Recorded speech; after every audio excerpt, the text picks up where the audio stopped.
Friends, இன்றைக்கி நம்ம சுவையான வெஜிடபிள் பிரியாணி எப்படி செய்யலான்னு பார்ப்போம். வாங்க வீடியோக்குள்ளே போகலாம். இப்போ ஒரு பாத்திரத்தில் 3 ஸ்பூன் நெய் எடுத்துக்கலாம்.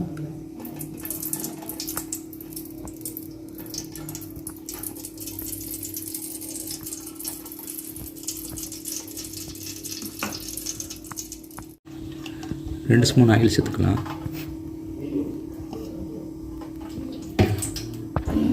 எண்ணெய் சூடானதும் 4 பிரியாணி இலை,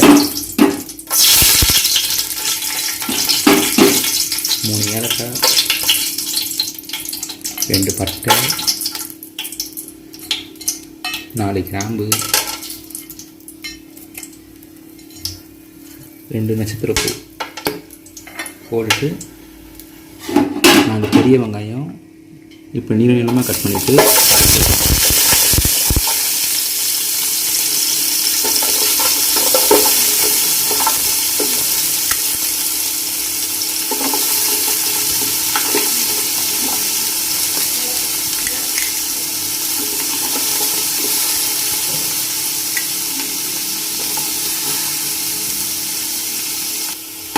வெஜிடபிள் பிரியாணி பொறுத்த வரைக்கும் வெங்காயம் நல்லா வதங்கணும். எவ்வளோ நல்லா வதங்குதோ அதுக்கேற்றாப்புல பிரியாணியோட டேஸ்ட் இருக்கும். வெங்காயத்தை இப்படி கோல்டன் கலர் வர வரைக்கும் வதங்க விட்டு அதுக்கப்புறம் நீளமாக கட் பண்ண 4 பச்சை மிளகாய் சேர்க்கணும்.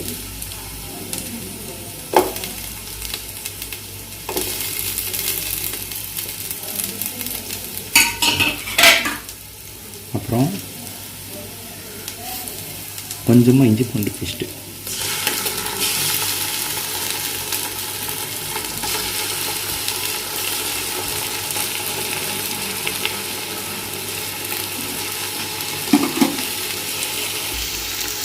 இஞ்சி பூண்டு பேஸ்ட் சேர்த்துக்கிறோம். நல்லா வதங்க விடணும்.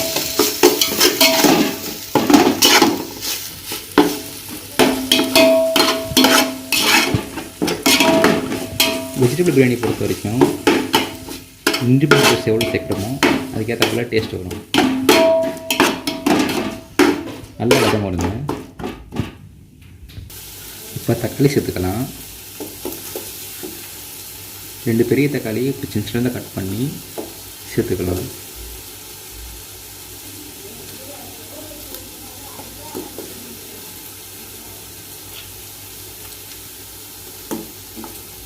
தக்காளி கொஞ்சமாக எடுத்துக்கிட்டாலே போதும்.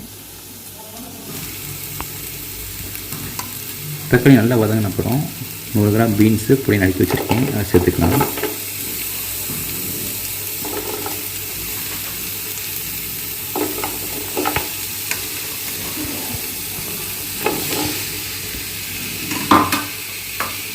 அப்புறம் 100 கிராம் கேரட் சேர்த்துக்கலாம்.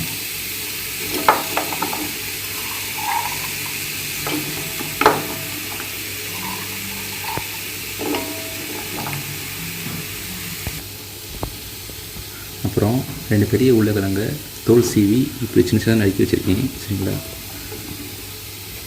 அதையும் சேர்த்துக்கலாம்.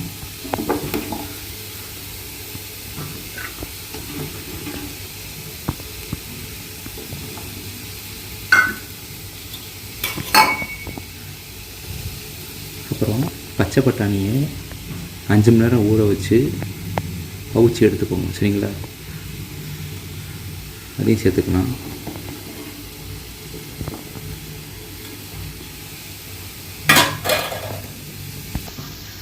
எல்லாம் சேர்த்த அப்புறம் நல்லா கிளறி விடுங்க. நம்ம இஞ்சி பூண்டு பேஸ்ட் சேர்த்துக்கோம் பார்த்தீங்களா, அது நல்லா கலக்கணும். நல்லா கிண்டி விட்டுருங்க. பாருங்கள், நல்லா மிக்ஸ் ஆகிடுச்சு. இந்த டைமில் புதினா சேர்த்துக்கலாம். நான் ஒரு கிண்ணத்தில் புதினாவும் கொத்தமல்லி வச்சுருக்கேன், சரிங்களா? இப்போ நல்லா மிக்ஸ் பண்ணி நல்லா தூவி விடுங்க.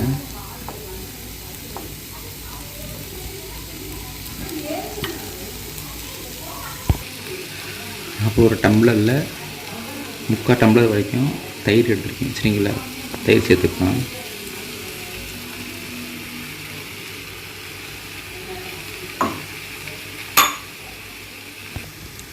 இப்போ கிளறி விடுங்க. நல்லா மிக்ஸ் ஆகணும், அதளவு கிளறி விடுங்க. இப்போ கரம் மசாலா 2 ஸ்பூன் சேர்க்கலாம்.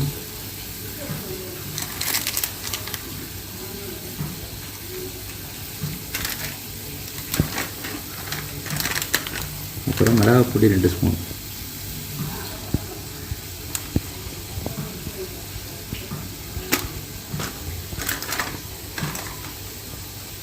ரெண்டு மட்டும் போட்டால் போதும்.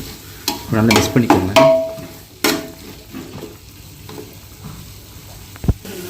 பாருங்கள், நல்லா மிக்ஸ் ஆகிடுச்சு. நல்லா மிக்ஸ் ஆன அப்புறம் நம்ம தண்ணி சேர்த்துக்கலாம். நான் 1 கிலோ பிரியாணி அரிசி சேர்க்க போகிறேன். அதனால் நான் 4 கப் தண்ணி எடுத்துக்கிறேன்.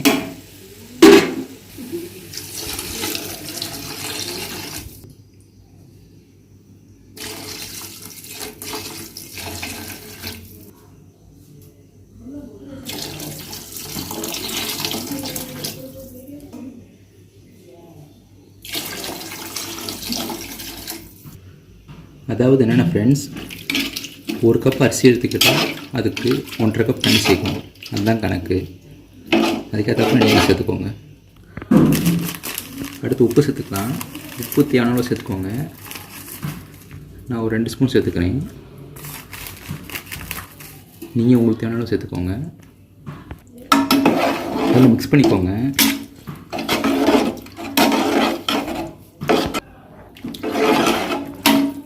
நல்லா மிக்ஸ் பண்ண அப்புறம் உப்பு காரம் பார்த்துக்கோங்க. உப்பு காரம் பார்த்துட்டு ஒரு 10 நிமிஷம் மூடி வைங்க. தண்ணி நல்லா கொதிச்சிடும். அது கொதிக்கும் போது காய்கறி நல்லா வெந்துடும். நல்லா தண்ணி கொதிச்ச அப்புறம் நம்ம அரிசி சேர்த்துக்கலாம். சரிங்களா? ஒரு பாத்திரம் வச்சு மூடி வச்சுக்கோங்க. அப்போ நல்லா கொதிக்கும். நான் 1 கிலோ பிரியாணி அரிசி எடுத்துருக்கேன். அது நல்லா 2 தண்ணி விட்டு கழுவிருக்கேன். நல்லா அரிசியை கழுவின அப்புறம் 2 கப் தண்ணி ஊற்றி அரிசியை ஊற வச்சுக்கலாம்.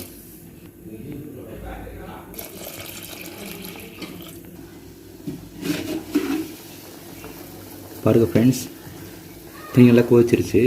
உள்ள காய்கறி நல்லா வெந்திருக்கும்.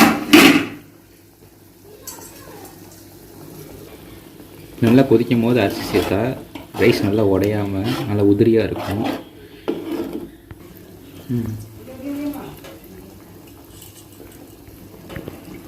நான் 1 கிலோ அரிசி எடுத்துருக்கேன் ஃப்ரெண்ட்ஸ், பிரியாணி அரிசி. நான் சேர்த்துக்கிறேன்.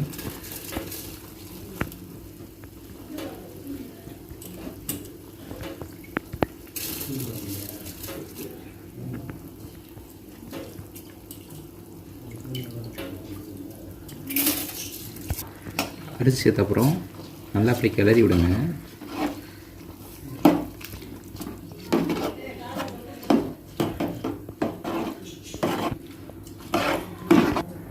நல்லா கிளறின அப்புறம் கொஞ்சோண்டு கொத்தமல்லி சேர்த்துக்கலாம். அப்புறம் கொஞ்சம் புதினா சேர்த்துக்கலாம். சேர்த்த அப்புறம் நல்லா கிளறி விடுங்க.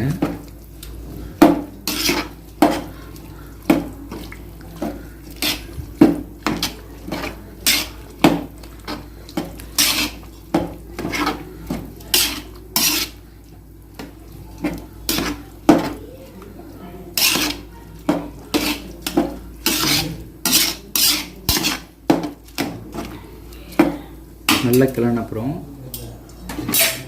10 நிமிஷம் மூடி வைங்க. ஃப்ரெண்ட்ஸ், 3 மினிட்ஸுக்கு 1 தடவை எடுத்து நல்லா கிளறி விட்டுக்கோங்க. அப்போ நமக்கு அரிசி வந்திருக்கா இல்லையான்னு தெரியும். 10 நிமிஷம் ஆயிடுச்சு ஃப்ரெண்ட்ஸ். நம்ம பார்க்கலாம்.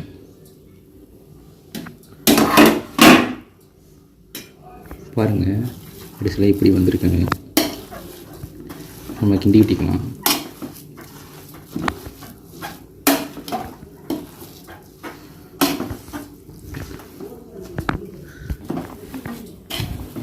அடிக்கடி நல்லா வந்துருக்கு ஃப்ரெண்ட்ஸ்.